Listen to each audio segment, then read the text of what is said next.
100 জনের মতো আহত হয়েছে। সেখানে হচ্ছে আজকে প্রায় আরো মানে 100 প্লাস স্টুডেন্ট হচ্ছে গুরুতর আহত, অনেকে হচ্ছে গুরুতর আহত। সিএমসি তে নিয়ে যাওয়া হয়েছে। আমি প্রায় 4-5-6টা বাসের বেশি দেখি শুধুমাত্র সিএমসি তে যাওয়া হয়েছে, ঠিক আছে।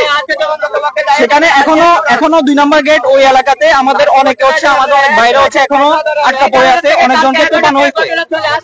কালকে 11টা থেকে শুরু করে এটা চাইলে কিন্তু প্রশাসন বা সবাই কিন্তু এটা চাইলে সকালবেলা সমাধান করতে পারতো, কিন্তু সকাল 10:30টার পরে এই ঘটনা আবার ঘটে।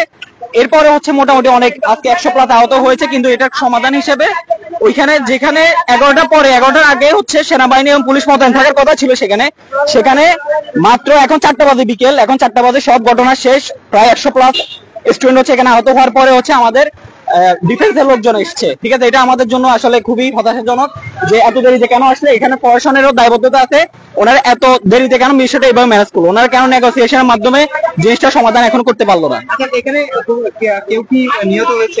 না, এখনো নিহত হওয়ার মতো আল্লাহ মাফ করুক, আমাদের ওইরকম কোনো ঘটনা এখন ঘটে নাই। তবে অনেকজনকে প্রকাশ্যে হয়েছে জমিতে নিয়ে স্থানীয়রা, সেটা আমরা দেখেছি, আমাদের চোখের সামনে ঘটেছে অনেক কথা। এখন হচ্ছে নিহত হওয়ার মতো ঘটনা আল্লাহ মাফ করুক হয়নি, তবে অনেক গুরুতর আহত হয়েছে, ঠিক আছে। সবাইকে হচ্ছে আপনার সিএমসি তে নিয়ে যাওয়া হয়েছে অনেকজনকে।